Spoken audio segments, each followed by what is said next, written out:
സ്ത്രീകൾക്ക് പുരുഷനോടുള്ള സമീപനം, ആ ഒരു സമീപനം ഇപ്പം ഞാൻ ഈ പറഞ്ഞ ആ ഒരു പക്വതയ്ക്കകത്തും പരിജ്ഞാനത്തിനകത്തും വരുന്ന ഒരു കാര്യമാണ്. നമ്മൾ മൂല്യത്തിൽ സമമാണ്. കർത്താവിൻ്റെ ആത്മാവ് തന്നെയാണ്, എന്നിലിരിക്കുന്ന ആത്മാവ് തന്നെയാണ് ഇന്ന് നമ്മുടെ ഓപ്പോസിറ്റ് ജെൻഡറായിട്ടുള്ള പുരുഷന്മാരിലും ഇരിക്കുന്നത്. നമ്മുടെ ഉള്ളിലിരിക്കുന്ന അതേ ആത്മാവ് തന്നെയാണ്. ദൈവസ്വരൂപത്തിലും നമ്മൾ സമപങ്കാളികളാണ്. ആത്മീയ വിലയിലും ഒരു വ്യത്യാസവും ഇല്ല. ആത്മീയ വിലയിൽ അവർ കൂടുതലെന്നും നമ്മൾ കുറവെന്നും, നമ്മൾ കൂടുതലെന്നും അവർ കുറവെന്നും ഒരു വ്യത്യാസവുമില്ല. നമ്മളത് മനസ്സിലാക്കുക. ഉൽപ്പത്തി 1:27 നമ്മളത് വായിച്ചതാണ്. അപ്പൊ അടിസ്ഥാന തത്വം എന്ന് പറയുന്നത് ദൈവത്തിന്റെ പ്ലാനിൽ സമത്വമാണ്, ഇക്വാലിറ്റിയാണ്, സമത്വമാണ്. ഈ സമത്വം നമ്മളെ സമത്വം പിടിച്ചു വാങ്ങിക്കാനൊന്നും പോണ്ട. നിങ്ങൾക്ക് മനസ്സിലാക്കാൻ വേണ്ടിയിട്ടാണ് ഞാൻ പറയുന്നത്. നമ്മുടെ ഉള്ളിലിരിക്കുന്നവനെ നമ്മൾ തിരിച്ചറിഞ്ഞില്ലെങ്കിൽ എങ്ങനെ നമ്മൾ ശുശ്രൂഷകൾ ചെയ്യും? ഹല്ലേലൂയ, സ്തോത്രം. ഈ ശുശ്രൂഷകൾ ചെയ്യുമ്പോഴേ 5 കിരീടങ്ങൾ വെച്ചിട്ടുണ്ട്. ഈ 5 കിരീടങ്ങൾ യേശു ഇവിടെ ഏൽപ്പിച്ചിട്ട് പോയ, നമ്മുടെ 8, 9 ഒക്കെ പാർട്ടിലേക്ക് വരുന്നതാണ് യേശു ഇവിടെ നമ്മളെ ഏൽപ്പിച്ചിട്ട് പോയേക്കുന്ന കാര്യങ്ങൾ എന്തൊക്കെയാണെന്ന്. ആ കാര്യങ്ങളൊക്കെ നമ്മൾ ചെയ്താൽ മാത്രമേ നമുക്ക് ഈ 5 കിരീടങ്ങളും വാങ്ങിക്കാൻ പറ്റൂ. ഇന്ന് നമ്മൾ ഒന്നും ചെയ്യാതെ ഇരുന്നിട്ട് ചെയ്യുന്നുണ്ട്. ചില കാര്യങ്ങളൊക്കെ നമ്മൾ ചെയ്തിട്ട് അതിലേക്ക് നമ്മൾ ഒതുങ്ങി മാത്രം ഇരുന്നിട്ട് മതി എന്നുള്ള ഭാവത്തോടു കൂടി ഇരുന്ന് കഴിഞ്ഞാൽ ഈ കിരീടങ്ങളൊക്കെ പിന്നെ എന്ത് ചെയ്യും കർത്താവ്? നമുക്ക് വേണ്ടിയിട്ട് മാറ്റി വെച്ചേക്കുന്ന കിരീടങ്ങളെ നമുക്ക് തന്നെ അത് വാങ്ങിക്കണം. കർത്താവിൻ്റെ സിംഹാസനത്തിന് മുമ്പിൽ വിശ്വാസികളായിട്ടുള്ള വ്യക്തികൾ ചെല്ലുന്നത് ആ കിരീടം വാങ്ങിക്കാൻ വേണ്ടിയിട്ടാണ്. കാരണം യേശുക്രിസ്തുവിലുള്ളവർക്ക് ഈ ഒരു ശിക്ഷാവിധിയുമില്ല. നമ്മൾ ചെല്ലേണ്ടുന്നത് അതിനു വേണ്ടിയിട്ടാണ്. ആമേൻ, സ്തോത്രം. അപ്പോൾ ഈ സ്ത്രീകളും പുരുഷനും ഇക്വാലിറ്റിയാണ്, സമമാണ്. അവർ പരസ്പരം കീഴടങ്ങണം. അതായത് ബൈബിളാണ് നമ്മുടെ കീ എന്ന് പറയുന്നത്. ആ ബൈബിളിൻ പ്രകാരം പരസ്പരം കീഴടങ്ങണം. എഫേസ്യർ 5:21 ക്രിസ്തുവിന്റെ ഭയത്തിൽ അന്യോന്യം കീഴ്പ്പെട്ടിരിപ്പിൻ. പലരും ഇതിനെയൊക്കെ അങ്ങ് മറച്ചു കളയും. ഇതിൻ്റെ ഇടയിലുള്ള ഒരു വചനമൊക്കെ എടുത്തൊക്കെ ആയിരിക്കും വായിച്ചിട്ട് പ്രസംഗിക്കുന്നത്. ഇത് ഭാര്യയ്ക്ക് മാത്രമല്ല, ഭർത്താവിനും ഭാര്യയ്ക്കും ഒരുപോലെ ബൈബിൾ ആദ്യം പഠിപ്പിക്കുന്നതാണ് മ്യൂച്വൽ സബ്മിഷൻ. രണ്ടുപേരും അന്യോന്യം കീഴ്പ്പെട്ടിരിക്കണം. ഹല്ലേലൂയ. ആർക്കും ആരെ ഇൻസൾട്ട് ചെയ്ത് മാറ്റുവാൻ, കുറഞ്ഞവളെന്നോ കുറഞ്ഞവനെന്നോ പറയുവാൻ അധികാരമില്ല. പുരുഷന് ചിലപ്പോൾ അല്പം കഴിവ് കുറവാണെങ്കിൽ വചനം സംസാരിക്കാൻ ചിലപ്പോൾ നമുക്കായിരിക്കും കൂടുതൽ പ്രാപ്തിയുള്ളത്. അപ്പൊ പുരുഷൻ കഴിവുകെട്ടവനല്ല. ദൈവത്തെ സംബന്ധിച്ച് ഈ പുരുഷനും സ്ത്രീയും കൂടെ ചേരുമ്പോൾ അവിടെ 100% കിട്ടിയാൽ മതി. കാരണം രണ്ടും ഒന്നാണ്. ഹല്ലേലൂയ, സ്തോത്രം. അപ്പോൾ അവിടെ ഭാര്യയ്ക്ക് മാത്രമല്ല, ഭർത്താവിനും ഭാര്യയ്ക്കും ഒരുപോലെ അവിടെ ദൈവത്തിന്റെ ആ ഒരു അംശമുണ്ട്. പരസ്പര ബഹുമാനവും സേവന മനോഭാവവും രണ്ടു പേർക്കും ഒരേപോലെയാണുള്ളത്.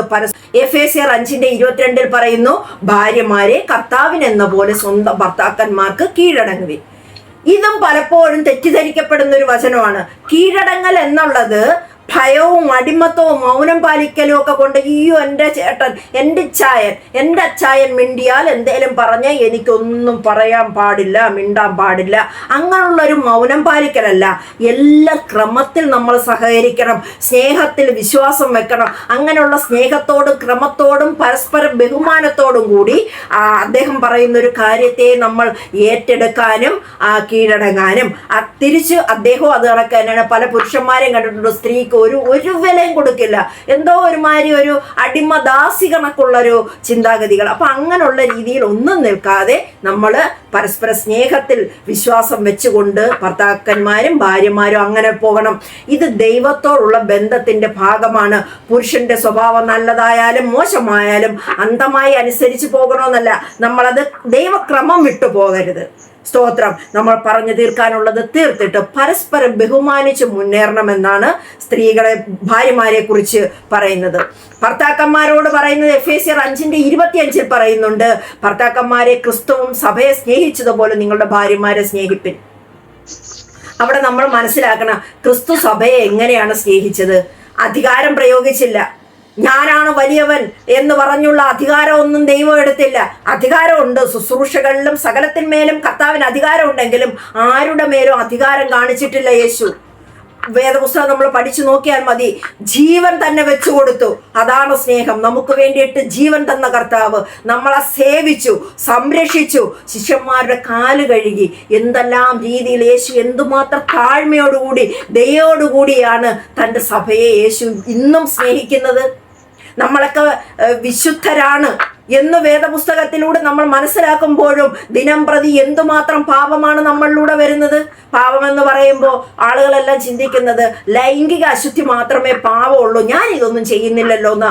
അതല്ല, നമ്മുടെ പിതാവിൻ്റെ ഇഷ്ടം ചെയ്യാതെ കണ്ട് നമ്മൾ എന്ത് ചെയ്തിരുന്നാലും അതെല്ലാം പാപമാണ്. സ്തോത്രം. ആ പാപത്തെക്കുറിച്ചുള്ള അതൊക്കെ നമുക്ക് പിന്നീട് മനസ്സിലാക്കാം. ഇവിടെ ഭർത്താവിൻ്റെ തലവൻ എന്ന് പറയുന്ന, ഭർത്താവാണ് കുടുംബനാഥൻ എന്ന് പറയുന്ന ഒരു സ്ഥാനം കൊടുക്കുന്നത്.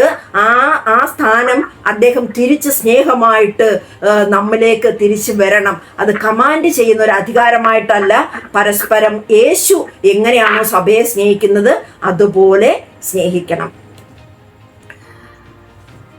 സ്നേഹത്തിൽ ക്രമമായിട്ട് രണ്ട് വശത്തും സ്നേഹവും ബഹുമാനം വേണം. സഭയിൽ, സമൂഹത്തിൽ സ്ത്രീകൾക്ക് പുരുഷന്മാരോടുള്ള സമീപനവും പരസ്പര ബന്ധവും പോലെ നമ്മൾ സഭയിലും സമൂഹത്തിൽ സ്ത്രീകൾ എങ്ങനെയായിരിക്കണം? അതില് ഗലാത്യർ 3:28 പറയുന്നു, യഹൂദനും യവനുമെന്നില്ല, ദാസനും സ്വതന്ത്രനുമെന്നില്ല, ആണും പെണ്ണുമെന്നുമില്ല, നിങ്ങളെല്ലാവരും ക്രിസ്തു യേശുവിൽ ഒന്നത്രേ. അപ്പൊ ആത്മീയ അവകാശത്തിൽ നമ്മൾ ഒന്നാണ്. പുരുഷന് അധികമില്ല, സ്ത്രീക്ക് ഒട്ടും കുറവില്ല.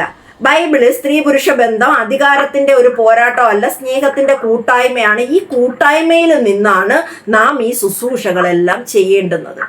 എല്ലാ ദൈവിക ശുശ്രൂഷകളും നാം ചെയ്യേണ്ടുന്നത് ആ ഒരു സ്നേഹത്തിന്റെ കൂട്ടായ്മയിൽ നിന്നുകൊണ്ടാണ്. ഹല്ലേലൂയ, സ്തോത്രം. അങ്ങനെയെങ്കിൽ ദൈവമക്കളെ, നിങ്ങളോട് ഞാനൊരു കാര്യം പറയട്ടെ. നമ്മൾ ഇന്ന് ദൈവത്തിൻ്റെ ഈ ഒരു കാര്യങ്ങളെ നമ്മൾ ഏറ്റെടുക്കുന്ന വ്യക്തികളായിട്ട് നമ്മൾ മാറിയിട്ടുണ്ടോ? നമ്മൾ ഈ കാര്യങ്ങളൊക്കെയും നമ്മുടെ ജീവിതത്തിൽ നമ്മൾക്ക് പ്രാവർത്തികമാക്കാൻ ഇതുവരെയും നമുക്ക് കഴിഞ്ഞിട്ടുണ്ടോ? നിങ്ങൾ തന്നെ ഒന്ന് ചിന്തിച്ച് നോക്കുക. നിങ്ങളുടെ ജീവിതത്തിൽ നിങ്ങൾക്കത് സാധിച്ചിട്ടുണ്ടോ?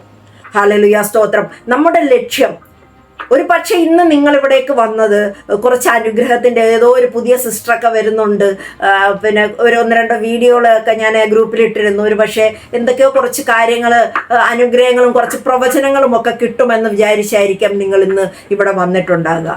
പക്ഷേ ഞാനൊരു കാര്യം പറയട്ടെ, നമുക്ക് അനുഗ്രഹങ്ങളും നമുക്ക് സകലതും കർത്താവായ യേശു ക്രിസ്തുവിലൂടെ പിതാവ് തരാൻ ദൈവം കാത്തിരിക്കുകയാണ്. പക്ഷെ നമ്മൾ ഇന്നും നമ്മുടേതായിട്ടുള്ള പ്രവർത്തികളെ നമ്മൾ തികയ്ക്കുന്നില്ല. പലപ്പോഴും നമ്മുടെ വാ കൊണ്ടുണ്ട് നമ്മൾ ഭയങ്കരമായിട്ട് പറയും, ഞാൻ അങ്ങനെ ചെയ്യുന്നു, ഞാൻ ഇങ്ങനെ ചെയ്യും, ഞാൻ അത് ചെയ്യും, ഇത് ചെയ്യുമെന്നുള്ളത്. പക്ഷേ നമ്മൾ കർത്താവിന് വേണ്ടിയിട്ട് നമ്മൾ എത്രമാത്രം ശോഭിച്ചിട്ടുണ്ട്. ഇനിയും നിങ്ങൾ ആലോചിക്കുക, നമ്മുടെ 8 പാർട്ട് ഇനിയും പെൻഡിങ് ആണ്. 2 പാർട്ടേ നമ്മൾ കണ്ടിട്ടുള്ളൂ. നമ്മൾ സ്ത്രീകൾ ആരാണെന്ന് നമ്മൾ കൃത്യമായിട്ട് മനസ്സിലാക്കുക. നമ്മൾ ആരാണെന്ന് നമ്മൾ തിരിച്ചറിയണം. ആനയ്ക്ക് തൻ്റെ വലിപ്പം അറിയുന്നില്ല, അതുകൊണ്ട് തന്നെ അതൊരു തോട്ടിയുടെ പുറത്ത് അടങ്ങി നിൽക്കുകയാണ്. സ്തോത്രം. നമുക്ക് നമ്മുടെ വലിപ്പം നമുക്ക് തിരിച്ചറിയണം. കർത്താവായ യേശു ക്രിസ്തു നമ്മളിൽ തന്നേക്കുന്ന ശുശ്രൂഷകൾ നമുക്ക് തിരിച്ചറിയണം. അപ്പോൾ അതിനു വേണ്ടിയിട്ട് നമ്മൾ ആദ്യം ദൈവത്തിൻ്റെ മുമ്പിൽ സറണ്ടർ ആകാൻ തയ്യാറാകണം. നമ്മൾ ഈ ലോകത്തെക്കുറിച്ച് ചിന്തിച്ചുകൊണ്ടിരുന്നാൽ, ഇവരെ മനുഷ്യരെ നോക്കിക്കൊണ്ടിരുന്നു കഴിഞ്ഞാൽ ഒരിക്കലും നമുക്ക് ശുശ്രൂഷയിൽ മുന്നേറാൻ പറ്റില്ല. ഹല്ലേലൂയ, സ്തോത്രം. അപ്പോൾ സർവശക്തനായിട്ടുള്ള എല്ലാവരും ഒന്ന് വീഡിയോയിൽ വരാമോ? ഹല്ലേലൂയ, സ്തോത്രം. സർവശക്തനായിട്ടുള്ള ദൈവം നമ്മളെ വിളിച്ചു വേർതിരിച്ചിരിക്കുന്നത്, നിങ്ങൾ അമ്മയുടെ ഗർഭത്തിൽ ഉരുവാകും മുമ്പേ, ലോക സ്ഥാപനത്തിന് മുമ്പേ നിങ്ങളെയൊക്കെ ദൈവം, കർത്താവായ ദൈവം നമ്മുടെ പേര് ചൊല്ലി വിളിച്ചത് എന്തിനാണെന്നറിയാമോ? ഈ ഭൂമിയിലേക്ക് വന്നിട്ട് ലോകത്തിൻ്റെതായിട്ടുള്ള കാര്യങ്ങളെ മാത്രം ചെയ്യുവാനല്ല.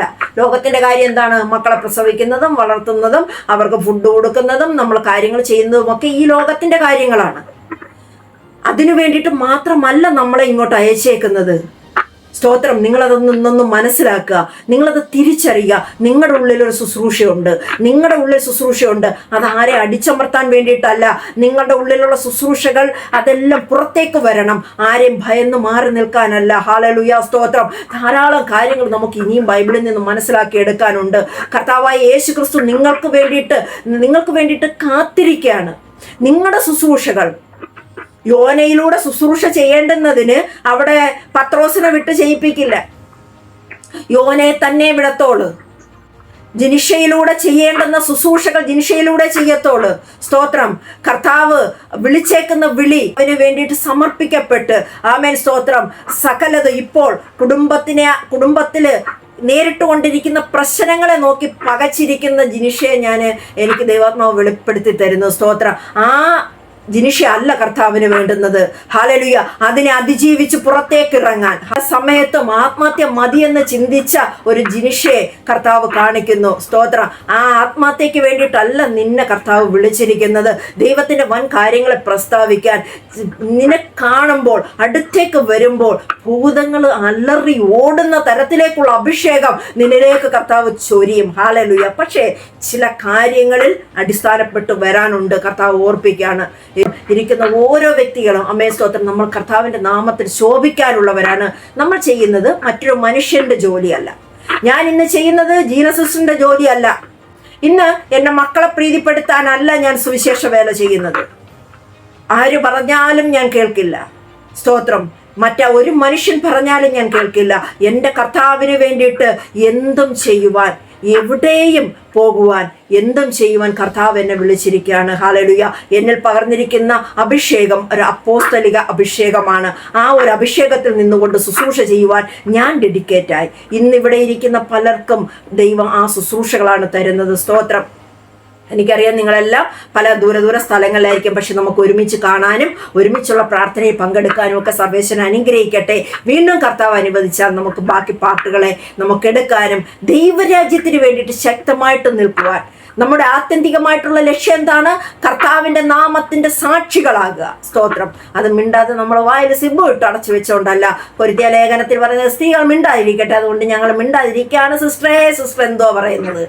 സ്തോത്രം. അതൊക്കെ എന്തിനു പറഞ്ഞു, എവിടാ പറഞ്ഞത് എന്നൊക്കെ ഉള്ള കാര്യങ്ങളെല്ലാം ഉണ്ട്. എല്ലാത്തിനും വ്യക്തമായിട്ട് ദൈവം എന്നെ പഠിപ്പിച്ചു തന്നു. സ്തോത്രം. ഞാൻ മനസ്സിലാക്കിയ സത്യം നിങ്ങൾക്കും പറഞ്ഞു തരാൻ ഞാൻ റെഡിയാണ്. സർവേശ്വരൻ എല്ലാവരെയും അനുഗ്രഹിക്കട്ടെ. യേശുവിന്റെ നാമത്തിൽ നിങ്ങളെല്ലാവരെയും ഞാൻ അനുഗ്രഹിച്ചു പ്രാർത്ഥിക്കുന്നു. കർത്താവായ യേശുവേ, ഒരു അഭിഷേകത്തിന്റെ അഗ്നി ഇവരുടെ മേൽ പകർന്നാട്ടെ. എൻ്റെ യേശുവിന്റെ നാമത്തിൽ ഈ ഇരിക്കുന്ന എല്ലാ വ്യക്തികളെയും ഞാൻ കർത്താവിന്റെ നാമത്തിൽ അനുഗ്രഹിച്ച് പ്രാർത്ഥിക്കുന്നു.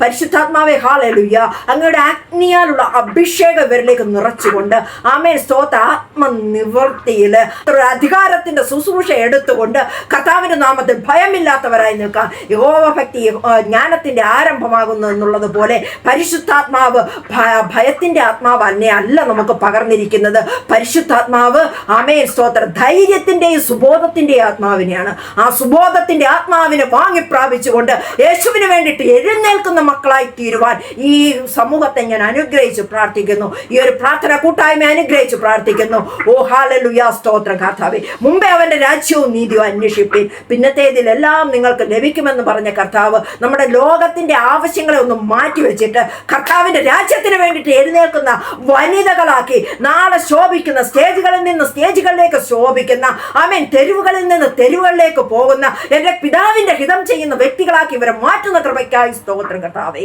യേശുവിന്റെ നാമത്തിൽ അനുഗ്രഹിച്ചു പ്രാർത്ഥിക്കുന്നു. പ്രാർത്ഥന യാചനയും കേട്ടിരിക്കുക. സ്തോത്രം. ആമേൻ സ്തോത്രം. ഇത്രത്തോളം ബലപ്പെടുത്തി അങ്ങയുടെ അഭിഷേകം തന്നു നിർത്തിയ അങ്ങയുടെ കൃപയ്ക്കായി സ്തോത്രം കർത്താവേ. ഞങ്ങൾക്ക് വേണ്ടിയിട്ട് ജീവൻ തന്നു, ഞങ്ങളെ സ്നേഹിച്ചു, ഞങ്ങളെ വീണ്ടെടുത്തിരിക്കുന്ന അങ്ങയുടെ കൃപയ്ക്കായി സ്തോത്രം. ആമേൻ. ഇന്ന് ശുശ്രൂഷയിൽ അങ്ങയുടെ സ്നേഹം ഞങ്ങളിലൂടെ വെളിവാകുന്നതിനായി സ്തോത്രം കർത്താവേ. മാനവും മഹത്വവും കർത്താവ് എടുത്താട്ടെ. ആമേൻ. പുകഴുവാൻ ഞങ്ങൾക്കൊന്നുമില്ല. ആമേൻ സ്തോത്രം കർത്താവേ.